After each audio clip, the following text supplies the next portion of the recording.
Video पोचव.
Good morning. आवाज येतो का माझा? माझा आवाज? Good morning everyone. येस, आवाज येतोय? स्क्रीन व्हिडिओ दिसत नसणार आहे, राईट? ओके.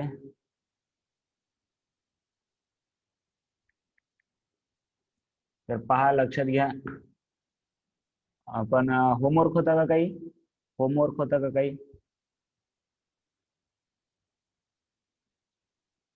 Yes, right. काय होता होमवर्क?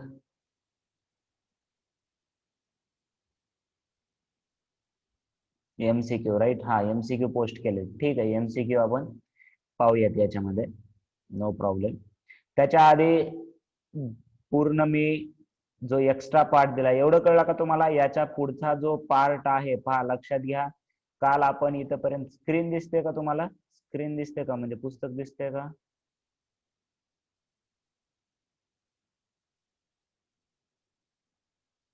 आता बघा बरं, राईट? ओके.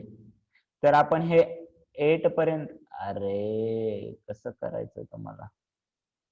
हा, पहा. तर आता हे आपण 8 पर्यंत काल पाहिलं होतं, हा क्वेश्चन सॉल्व्ह केला होता. याच्या पुढे तुम्ही प्रॉब्लेम सेट मधले MCQ सॉल्व्ह केला होता, क्वेश्चन नंबर 1. याच्या पुढचा जो पार्ट आहे, याच्या पुढचा जो पार्ट आहे ते याच्यामध्ये पूर्ण कसा आहे माहितीये का तुम्हाला? याच्या पूर्ण 74 क्वेश्चन पेज नंबर पासून हे जे आहे सर्व, ते कसं आहे? थेरम ऑफ सेकंड, हे सर्व आउट ऑफ सिलेबस आहे. कुठपर्यंत? सर्वांकडे PDF आहे ना? ग्रुपवर मी PDF टाकलेले होते. सिलेबस चेंज झालेल्याचे तुम्ही बुक मध्ये लिहून ठेवा. मी सांगतोय तुम्हाला, हे पूर्ण एक्झरसाइज तुम्हाला नाहीये. हे पूर्ण एक्झरसाइज तुम्हाला नाहीये. It is a reduced syllabus तुमचा जो आहे, त्याच्यामध्ये हे गाळलेला पार्ट आहे. क्लिअर आहे? तरी सुद्धा आपण शॉर्ट मध्ये तुम्हाला फक्त प्रॉपर्ट्या सांगणार आहे मी, राईट? तयार आहात का सर्वजण? चलो, come on. Very good morning all of you, right? Okay, let's start. कोणता थेरम आहे बघा? Theorem of angle between tangent and secant. बघा, आता परत एवढा अवघड थेरम द्यायची काही गरज नव्हती. ठीक आहे, का दिला मला माहित नाही. If an angle has its vertex on the circle and its one side the circle and intersect other one more point then the measure of पा. चला, तुम्हाला थेरम तर काय लक्षात ठेवायचं. मी काय म्हणतो, काय दिलं इथं? It's vertex on the circle and it one side touches the circle. एक साइड टच म्हणजे काय असते सांगा मला? हे टच करणाऱ्या साइडला आपण नाव देतो, काय म्हणतो? हे म्हणलं ना तुम्हाला, बोर्डाचा कारभार कसा असतं, उगाचच अवघड करायचं. अरे महत्वाचं काय बघा ना, राईट? Very good. टँजंट. आणि दोन पॉइंटला इंटरसेक्ट करणाऱ्या साइडचं नाव काय असतं? दोन पॉइंटला साईडला इंटरसेक्ट करणारं नाव सेकंड. बरोबर आहे, very good. So I will directly, याचं नावच आहे टँजंट सेकंड थेरम आहे बघा, नाव दिलंय, पण हे स्टेटमेंट देताना उगाचच काहीतरी हे पाठ करावं लागतंय, हे काहीतरी लिहावं लागतंय, रट्टा मारायची पद्धत आम्हाला मॅथ मध्ये. I will directly say that the angle between tangent and the second. बघा बरं, समजतंय का? झेपलं का तुम्हाला? नाही झेपलं तर मला सांगा. Angle between tangent and second, tangent and second, tangent and secant. बघा या सर्व याच्यामध्ये मी एवढ्याला काय म्हणलं? Angle between tangent and second. समजलं का? बघा हे is half of the measure of intercepted arc, is half of the measure of intercepted arc. समजलं का सर्वांना? सांगा मला.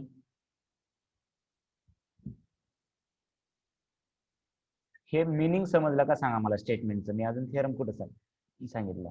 ते तर आपल्याला एकदम इझी वेनं प्रूव्ह करायचं, त्याच्याबद्दल काय डाऊट नाही. पण थेरम काय आहे की टँजंट, टँजंट बघा सर्कलला इथं पण आहे आणि ही सेकंड धरली, किंवा दुसरी केस काय असू शकते, हे सेकंड डायमीटर मधून म्हणजे सेंटर मधून न जाता इकडून पण जाऊ शकते, आणि ही टँजंट, किंवा इकडून जायच्या ऐवजी इकडून जाऊ शकते, आणि ही टँजंट. बरोबर आहे का? बघा, राईट. तर अशा वेळेस जो हा सेकंड आणि टँजंट मधला अँगल आहे, हा अँगल, हा अँगल, हा angle, it is equal to काय प्रूव्ह करायचंय? Half of the measure of its intercepted arc. म्हणजे मला हा अँगल कोणाच्या हाफ प्रूव्ह करायचे सांगा बरं? Angle A B C. काय प्रूव्ह करायचं बघा मला? अँगल ए इथं दिले, चला to prove angle A B C is equal to half of measures of intercepted arc. कोणता आहे सांगा मला? इंटरसेप्टेड आर्क 3 पॉइंट न घ्या, 3 पॉइंट न. A D B, A D B, A D B. Is it clear? काय prove करायचं कळलं का तुम्हाला? प्रॉपर्टी काय आहे तुम्हाला? आता प्रूफ तर लक्षात ठेवायची काही गरज नाही, सिलेबसला नाहीये, बरोबर आहे. बट पहा, लक्षात घ्या, ह्याला काय प्रूव्ह करायचे का? बघा बरं, आता 3 वेगवेगळ्या केसेस घेतल्या त्यांनी, एक तर मधून जाऊ शकते, इकडून जाऊ शकते, किंवा इकडून जाऊ शकते. आता मला हे सांगा की हे रेडियस आहे, हे काय आहे? रेडियस. रेडियस थेरम नुसार हा अँगल किती असतो सांगा मला? रेडियस थेरम नुसार, टँजंट थेरम, रेडियस थेरम म्हणजे रेडियस ही टँजंटला कशी असते? परपेंडिक्युलर असते.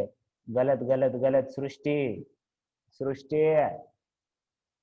टँजंट हे रेडियसला कशी असते? टँजंट थेरम बघितला का? Tangent theorem, a tangent drawn to the circle is a perpendicular to the radius at the point of contact. बरोबर आहे, राईट. सो परपेंडिक्युलर आहे म्हणजे हा अँगल किती आहे? हा अँगल 90 आहे. आणि या आर्कचं मेजर किती आहे सांगा मला? या आर्कचं मेजर, हा सेमी सर्कल आहे, दिस is a semi circle, 180.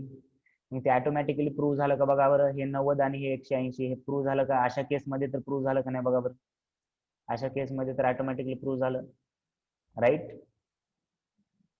Okay. बघा आता अशा वेळेस कसं प्रूव्ह करणार आहे? मधून गेला ना, हा अँगल एक्स समजला तर हा ऑटोमॅटिकली एक्स आला, कारण ही रेडियस आहे, ही रेडियस आहे. कोणता ट्रायंगल बनला पटकन सांगा? जरासं ज्यांना इंटरेस्ट नाहीये एक्स्ट्राचं त्यांनी थोडस स्किप केलं लेक्चर तरी चालते. मी खरं सांगतो, काही तुम्हाला असं हे सांगत नाही, बरोबर आहे. कारण तुम्हाला वाटेल की एवढं फास्ट का घ्यायला, उगाच तुम्ही हे करून बसणार, कारण हे सिलेबस मध्ये नाहीये. मी फक्त कामाला येईल तुम्हाला कुठेतरी पुढे म्हणून, म्हणजे याचं जॉमेट्री मध्ये हे तर लागत नाही कुठं, पण एक माहिती राहावं म्हणून सांगतोय. आपल्याकडे वेळ भरपूर आहे, तर माहिती करायला काही पण हरकत नाही, राईट. तर हे एक्स आहे, हे एक्स आहे, बरोबर आहे. Isosceles triangle, very good. मग हा अँगल किती येतो सांगा मला? हा अँगल, सर्वांची बेरीज 180 असते, 3 अँगलची बेरीज 180 असते ट्रायंगल मध्ये. मग ही किती येणार? 180 मायनस 2x. बघा बरं, 180 मायनस 2x. हा अँगल किती आला? 180 मायनस 2x. बरोबर आहे का? इथे 45 नाही प्रगती. हा 90 कसा येईल रे? काही कसं सांगला हो. हे एक्स आहे या ट्रायंगल मध्ये, हे एक्स आहे, तर या तिघांची बेरीज 180 आली असती इथला अँगल मिळून.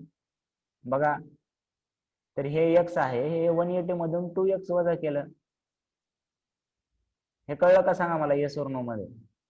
एका ट्रायंगल मध्ये दोन अँगल, हे एक्स आहे, हे एक्स आहे. काय प्रॉब्लेम आहे तुम्हाला? या तिघांची बेरीज 180 आहे, तर हे 180 मायनस 2x यायला पाहिजे. राईट. बर. आणि हा अँगल किती घेतलाय मी? वाय घेतलाय. बघा, हा अँगल किती घेतलाय? वाय घेतलाय. बरोबर आहे का नाही? बरोबर आहे.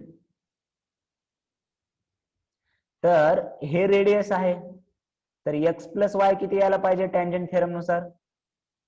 एक्स प्लस वाय किती यायला पाहिजे टँजंट थेरम नुसार?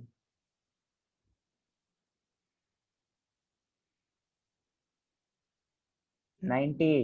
सही. कुछ सही नहीं चल रहा क्या? Tangent theorem, tangent theorem, tangent theorem. Radius tangent drawn to the circle is perpendicular to the radius at the point of contact. Revision करा, रिव्हिजन करा, रिव्हिजन करा. कळलं का? एक्स प्लस वाय किती यायला पाहिजे? 90. मग y इज इक्वल टू किती येतं सांगा मला? y is equal to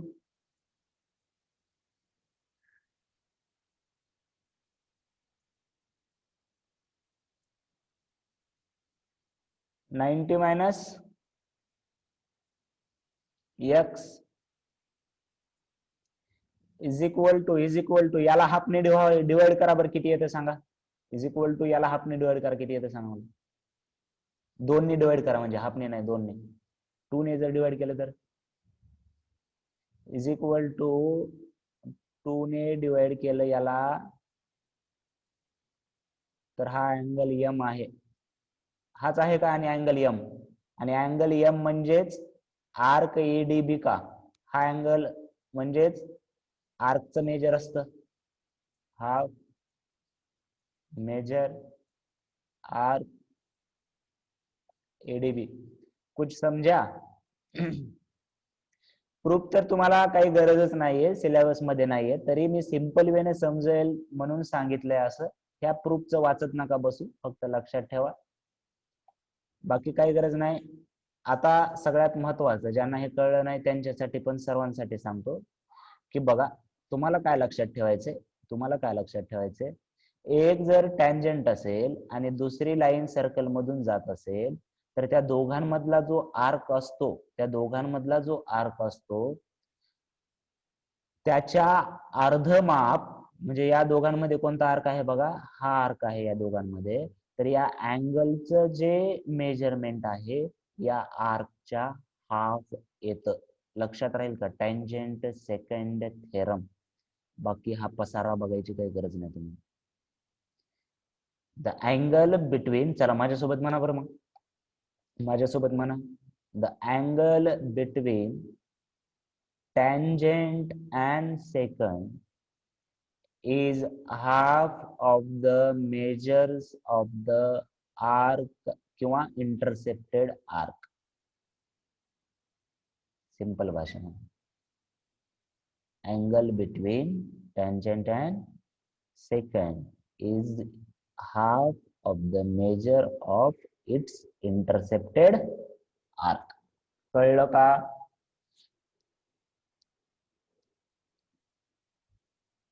Yes, right.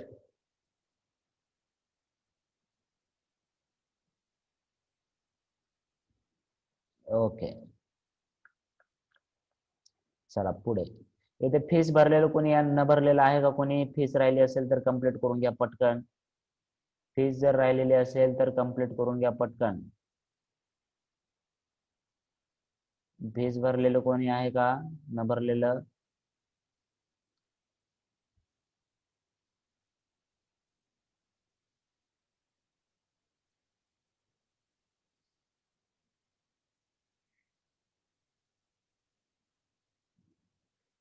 लवकर फीस भरून घ्या. चला, हे झालं.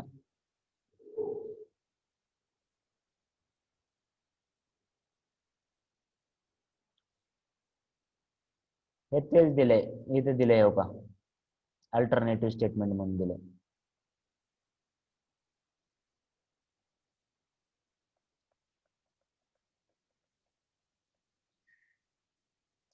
Our next chapter will be arithmetic progression.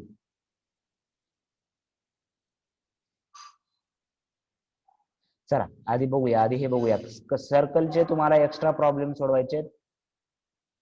आताच नेक्स्ट चॅप्टर वगैरे नका विचारू, ठीक आहे. कॉन्व्हर्स ऑफ थेरम ऑफ, हे कॉन्व्हर्स याचा थेरम जर याच्या अँगल हाफ असेल तर हे टँजंट असतं, काही गरज नाही याचं.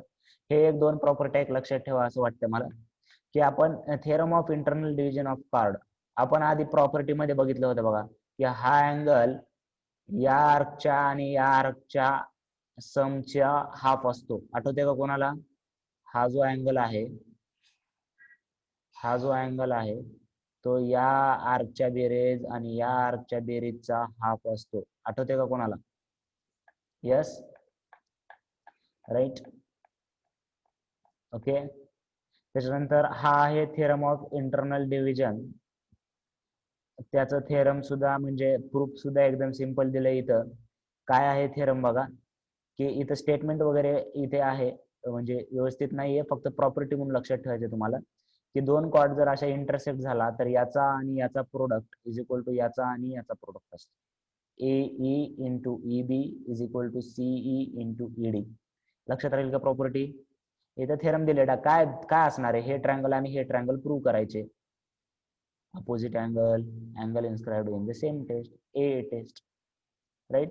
काय प्रूफचे हे करायचं नाही, तुम्हाला लिहून घ्यायचं असेल तर बुक मध्ये लिहून देऊ शकता लेक्चर झाल्यानंतर.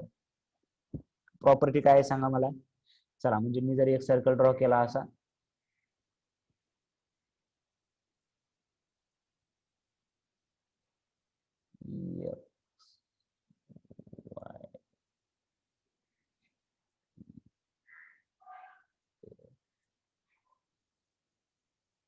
याच्यासाठी सांगा बरं थेरम ऑफ इंटरनल डिव्हिजन कसं वापरणार तुम्ही. याच्यासाठी सांगा मला थेरम ऑफ इंटरनल डिव्हिजन कसं वापरणार.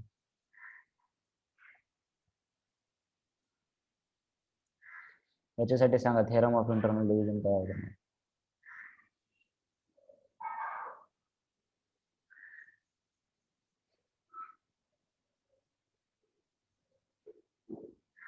एक्स आहे, वाय आहे, ए आहे, बी आहे, पी आहे. थेरम ऑफ इंटरनल डिव्हिजन कळलाय का बघू द्या मला. नाही नाही नाही नाही, एक्स वाय नाही, पी वाय घ्यावं लागेल ना प्रगती, पी वाय घ्यावं लागेल. एक्स पी, पी पर्यंत घ्यायचं पहा, एक्स पी, त्याच्यानंतर पी पासून वाय पर्यंत into P Y is equal to, okay no problem, A P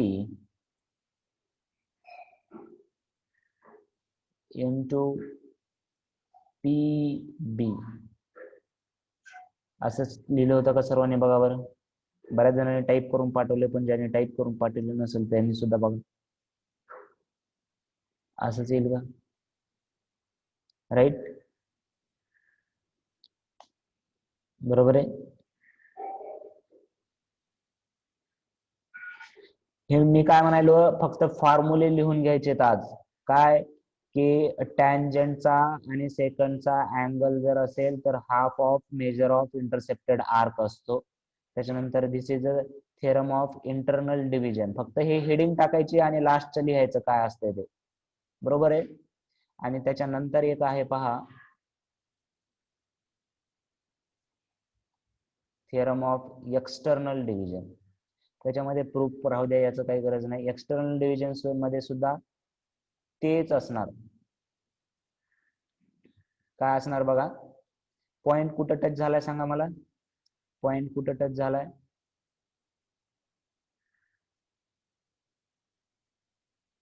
point कुठे टच झालाय? ई पॉइंट आहे, बरोबर आहे का नाही? मग इथं काय लिहिणार मी?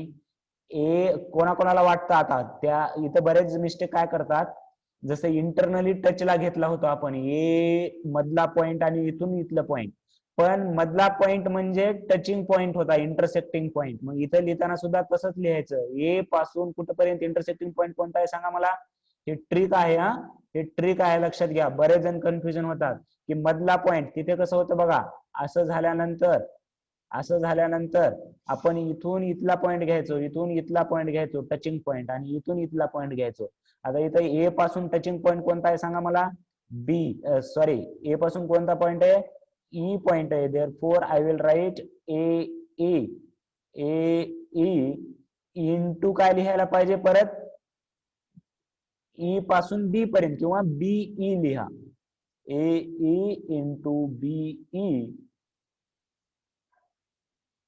इज इक्वल टू सीई, बघा, सीई इंटू डीई. बघितलं का डिफरन्स कसा आहे इंटरनलीला आणि एक्सटर्नलीला? इंटरनली आणि एक्सटर्नली.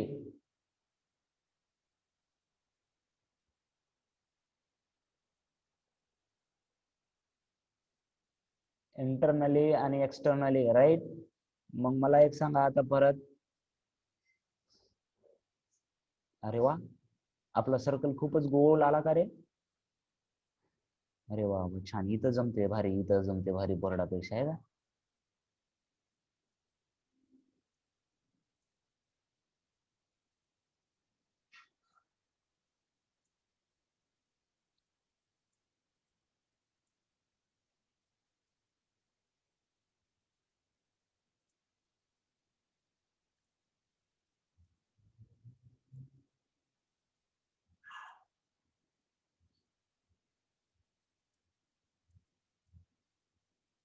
आता सांगा काय लिहिणार तुम्ही? आता सांगा काय लिहिणार? आपल्याला प्रॉब्लेम आपल्या सिलेबस मधले प्रॉब्लेम सॉल्व्ह करण्यासाठी गरज लागणार नाही. तुम्ही जर एक्स्ट्रा प्रॉब्लेम सोडवणार असाल म्हणून सांगितलंय मी. काही जण पिअर्सन वगैरे सॉल्व्ह करतायत म्हणून मी फक्त त्यांना एक्सप्लेन करतोय. आपल्या प्रॉब्लेम सॉल्व्ह करण्यासाठी हे लागणार नाही. म्हणजे कळत नाहीये आदित्य आपल्याला, आपले आन्सर येत नाहीत. कळणार झालं की होतं तसं. बघा याच्यामध्ये थेरम कसं येणार? बाकीचे विद्यार्थी आन्सर भारी सांगतायत. एक्स इंटू कुठपर्यंत? पी पर्यंत. Very good. X P into Y P किंवा पी वाय लिहा, बरोबर आहे. इज इक्वल टू ए पासून पी इंटू पी बी. एक्झामला नाही येणार असे तुम्ही कन्फ्युजन होता, म्हणून मला वाटतं की एक्स्ट्रा लेक्चर ठेवूनच सांगायला पाहिजे. हे बरेच विद्यार्थी घाबरले, ते सर एवढं कसं काय फास्ट सांगाले, एवढं कसं काय हे सांगाले, आहे का नाही? घाबरू नका, काही घाबरण्यासारखं नाही. मी फक्त प्रॉपर्टीज एक्सप्लेन केलेलं आहे. वाटलं कोणाला अडचण असेल तर मी नंतर एक्सप्लेन करतो, पण आता झालं, संपत आलं. येस, एक्झाम आहे संडेची या चॅप्टरवर. संडेची एक्झाम आहे या चॅप्टरवर. थिअरी एक्झाम आहे, theory exam. Only PDF paper will be checked.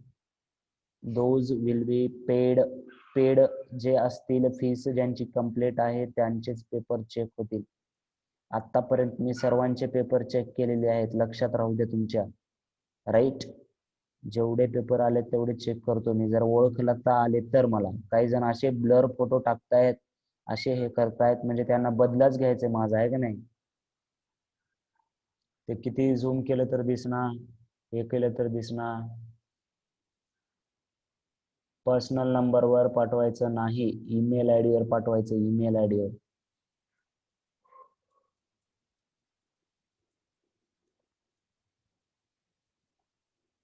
मी सांगतो त्या दिवशी सॅटर्डेला कसं करायचं. फ्रायडेला आपलं लेक्चर असतं ना, फ्रायडेला, राईट. नंतर पाठवू प्रगतीमान. ज्यांचा स्कूलचा वगैरे पेपर आहे त्यांच्यासाठी आपण फ्लेक्झिबल टाइम ठेवणार आहोत. ठीक आहे.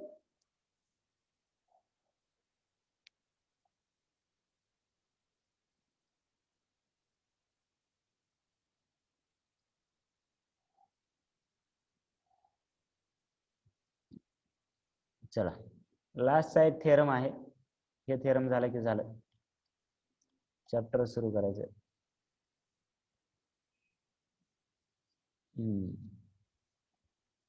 या थेरमचं नाव बघा परत, टँजंट सेकंड सेगमेंट थेरम. तिथं कसा होता, टँजंट सेकंड थेरम होता फक्त. इथे हे सेगमेंट आहे, सेगमेंट. बघा या थेरम मध्ये काय आहे, या थेरम मध्ये काय आहे की E A into E B. बघा E A into E B हे सेकंड मध्ये 2 पॉइंट मध्ये आहे ना. E A into E B is equal to E T चा स्क्वेअर. इथं कुठेपर्यंत होत आहे, ई टी होत आहे. म्हणजे असा एक सर्कल आहे, एक टँजंट गेली त्याला एक्सटेंड केलंय. आता सेकंड इथं आली नाही, इकडे कुठेतरी आली सेकंड, मग हे सेगमेंट झालं, हे सेगमेंट झालं, याला सेगमेंट म्हणतात. ही टँजंट सेगमेंट झाली. मग इथून इथपर्यंतचा जो स्क्वेअर करायचा, इथून इथपर्यंतचा स्क्वेअर करायचा, एपी स्क्वेअर. आपल्या डायग्राम मध्ये काय होईल, AP square is equal to A पासून इथला पॉइंट समजा काहीतरी बी आहे आणि इथला पॉइंट काहीतरी सी आहे. Therefore AP square is equal to A B into B C. लक्षात राहील का, टँजंट सेकंड सेगमेंट थेरम. मला 5चा होमवर्क काय आहे, एक्स्ट्रा जरी असलं तर प्रत्येक याचं हेडिंग टाकायचं, डायग्राम काढायची आणि डायरेक्ट जे प्रूव्ह करायचं जे फॉर्म्युला आहे ते लिहायचं. हे प्रूफ वगैरे लिहत बसायचं नाही, कन्स्ट्रक्शन गिवन वगैरे. डायग्राम काढायची, बघा हेडिंग टाकायची, डायग्राम काढायची आणि हे लास्टला जे प्रूव्ह करायचं आहे, इंटरनल डिव्हिजनचं काय आहे, एक्सटर्नल डिव्हिजनचं काय आहे, परत टँजंट सेकंड थेरमचं काय आहे. लक्षात आला का होमवर्क? होमवर्क लक्षात आला का? राईट.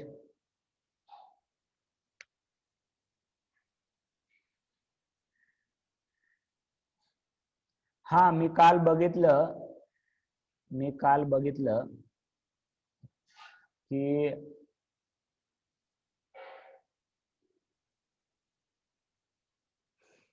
हा मी बीसीच लिहिले ना. मग मी काल बघितलं काही जणांनी ग्रुपवरती होमवर्क जो आलाय तोच फॉरवर्ड केलेत कॉपी करून. ते नंबर मी डिक्लेअर करणार होतो ग्रुपमध्येच, तुमची जरा असं सन्मान करावा म्हणलो होतो ग्रुपमध्येच, म्हणजे जरा बरं वाटेल तुम्हाला. म्हणजे तुम्ही एवढे कसे स्वतःला एवढे शाणे समजता का मला एवढे समजतात तेच कळलं नाही मला. ग्रुपवर आलेला होमवर्क फॉरवर्ड करून टाकतायत माझा होमवर्क म्हणून. एवढे बेअकली आहेत. कसं करावं यांना? नंबर सांगू का, त्यांचे नाव सांगू का? ग्रुपवरच सांगणार होतो मी, पण ठीक आहे, पहिली वेळेस होतं, तुम्हाला वाटलं असेल तुम्ही शहाणे आहात, नका. माझ्या पुढे तर ऍटलीस्ट शहाणं बनत जाऊ नका. दुसऱ्या गोष्टीत बना, पण या गोष्टीत नका बनवू. कॉपी करणे, कुठतरी पेपर 2दा देणे, आन्सर की पाहून पेपर देणे, किंवा असं काहीतरी लेक्चरला दुम्मा मारणे, किंवा काही जणांना वाटतं आपण फीस नाही भरली तरी लेक्चर करायला भेटायला आपल्याला. बरोबर आहे का नाही? त्यांना फक्त रिक्वेस्ट पॅरेंटची आल्यामुळे जस्ट काही दिवस ठेवलेला आहे याच्यामध्ये. त्यांना वाटतं माझं नाव, म्हणजे ते काय करतायत तसं तसं म्हणजे दुसऱ्यांचे नाव टाकायलेत. एकानं तर माझंच नाव टाकून माझं लेक्चर जॉईन केलंय. असे विद्यार्थी आपण एकदा रिमूव्ह केलं ना, त्यांना जॉईन सुद्धा करता येत नाही, एवढं लक्षात घ्या.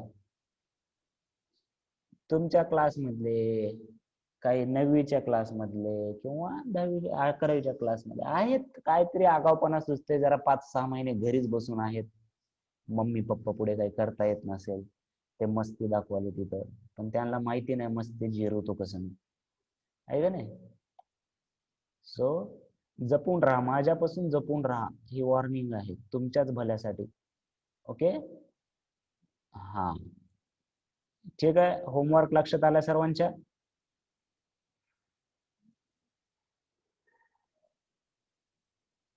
Very good, very good. ठीक आहे, आपली लिपी आपल्यासोबत आहे.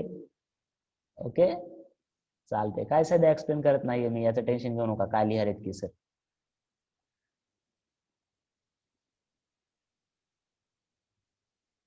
हा, जरा मुलींमध्ये रिस्पॉन्स जरा कमी पण येतोय. हा, मुलींमध्ये जरा ग्रुपवर. हा, कॉपी तर कोणी केलं नाही गर्ल्स मध्ये, पण मुलींमध्ये होमवर्क पण कमी टाकतात मुली जरा. असं असं आतापर्यंत बघितलं मी. असं बॅटल बॅटल लावू नका, पण मुलींचे होमवर्क टाकायचे जे नंबर ऑफ स्टुडंट आहेत ते कमी आहेत. ऍक्च्युली गर्ल्सचे स्टुडंट्सची संख्याच कमी असेल, पण होमवर्क कमी येतो गर्ल्सच्या ग्रुपवरती, बॉईजच्या ग्रुपवरती जास्त येतो, एवढं मात्र नक्की. ओके, सर्वांनी करायचं होमवर्क. ओके, काही प्रॉब्लेम नाही. ठीक आहे, बर. तर आय थिंक हेच आपण डिस्कस करूया. उद्या आपण प्रॉब्लेम सेटला सुरुवात करूया. हेच होमवर्क राहू द्या. आपलं मजेत चाललंय बघा. आपण कंटिन्यू लेक्चर घेतोय, म्हणजे कधी असा आपल्याला प्रॉब्लेम आला, आपल्याला कधी एखादी लेक्चर नेटचा प्रॉब्लेम आपल्याला येतच नाही, तसं सर्व टाइम टेबल नुसार चाललंय. मी तेच सांगतोय. किती तारखेपासून लेक्चर सुरू झालेत आठवले का तुम्हाला? कोण घेतलंय का एवढं? कंटिन्यू 5 महिने होत आहेत. आज लेक्चर टाइम ठरवून दिलेल्याच वेळेमध्ये, शेड्यूल वेळेमध्ये, परीक्षा ठरलेल्या वेळेमध्ये, रिझल्ट ठरलेल्या वेळेमध्ये, लेक्चर ठरलेल्या वेळेमुळे, आणि त्यामुळे आपल्या बाबतीत सिलेबस कोणालाही टेन्शन नाही आलं पाहिजे. हे काही मी असं गौरव करण्यासाठी सांगणार नाहीये, बट सिलेबसचं टेन्शन यामुळे नसतं आपल्या विद्यार्थ्यांना, लक्षात घ्या. आणि तुम्हाला एक इंटरेस्टिंग गोष्ट सांगू का? तुम्ही या वेळेसच्या माझ्या 10चे जे आता रिझल्ट लागलेले आहेत ना, त्यांना विचारा तुमचा सिलेबस कधी संपला होता. शॉक होचाल तुम्ही, shock. With solved problem, right. म्हणजे तुम्ही असं नका की आम्हाला सॉल्व्ड प्रॉब्लेम घेत नाहीये, राईट. कारण ते जरा असं माझ्याकडे आधीच आले होते, माझ्याकडे खूप आधीपासून होते, पण सिलेबस त्यांचा खूप आधीच संपवला पण होता मी, राईट. काही जण म्हणजे काही कुठे कुठे काय केलं जातं बघा, सिलेबस जस्ट ठेवायचा म्हणून ठेवतात. त्यांना म्हणजे असं लास्ट पर्यंत तुम्हाला असं लिहून न्यायचं असतं असं. पण त्याच अगोदर जर संपून जर रिव्हिजन केला तर त्याच्यामध्ये तुमचा फायदा आहे. म्हणजे असं म्हणत नाहीये मी की पळवत संपवायला पाहिजे किंवा लय आधी संपवायला पाहिजे, पण मला एकच सांगायचंय, तुम्ही सिलेबसचं टेन्शन घेऊ नका. परीक्षा जरी आता ठरलेल्या वेळेस झालं तरी तुम्हाला काही प्रॉब्लेम नाही. ओके, सो डोंट वरी. ठीक आहे, तर हे होमवर्क करा. हे प्रॅक्टिस सेट 3.5 मी पूर्ण क्लासमध्ये घेणार नाही. कोणाला जर अडचण आली कोणत्या क्वेश्चन मध्ये तर विचारा, तो क्वेश्चन मी सांगतो. कारण बरेच विद्यार्थ्याला वाटते की हे सिलेबसच्या बाहेरचं आहे, तर सर कशाला घेतायत, म्हणजे बोर का करतायत, असं वाटू शकतंय. बरोबर आहे. आणि त्यामुळं जरासं तुम्ही सोडवा ज्यांना सोडवायची इच्छा आहे. मी काय म्हटलं, अडचण आली केव्हा तुम्हालाही, तरी मी केव्हाही नाही म्हणणार नाही. बरोबर आहे. सो तुम्ही सोडवा. जर अडचण आली तर उद्या आपण काय करूया, 40 मिनिटाची ही मीटिंग झाली की एक्स्ट्रा मीटिंग मध्ये वगैरे काहीतरी सांगूया. ओके. या थेरमचं घेवन काय की 1 सेकंड आहे आणि 1 टँजंट आहे. बघ बरं सृष्टी, ते लेक्चरचं मी एका दिवशी एक्सप्लेन करतो. वैष्णवी, तू नको टेन्शन घेऊ, मला माहिती आहे, माझ्या लक्षात असतं. त्याच्यासाठी काहीतरी मी अरेंजमेंट करावी असं प्रयत्न चालू आहे. ठीक आहे. तर याच्यामध्ये गिवन काय आहे, 1 सेकंड आहे आणि 1 टँजंट आहे.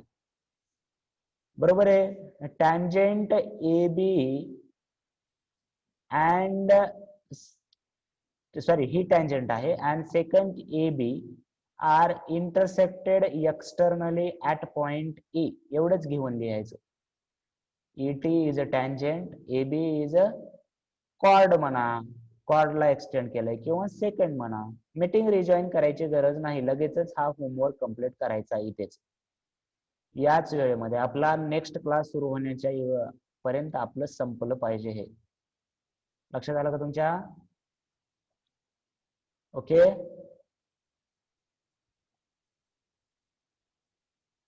यस. सृष्टी बघ बरं, क्लिअर झालं का? की एक सेकंड दिलंय आणि एक टँजंट दिलंय, एवढंच आहे. हे एवढंच लिहू शकता तुम्ही. Point is exterior point and second, हे एवढंच, हेच गिव्हन पॉइंट आहे, हे एवढंच आहे गिव्हन. याला एवढंच घेऊ, ह्याला जशाच तसं गिव्हन पण लिहू शकता. हे आहे गिव्हन, हे राईट.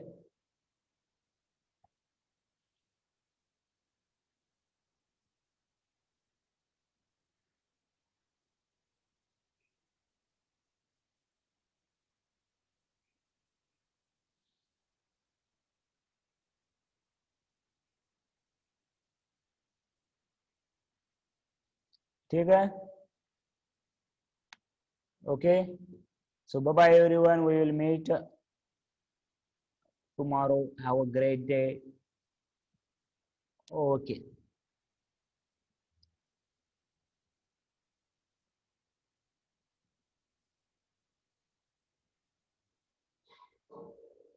bye everyone.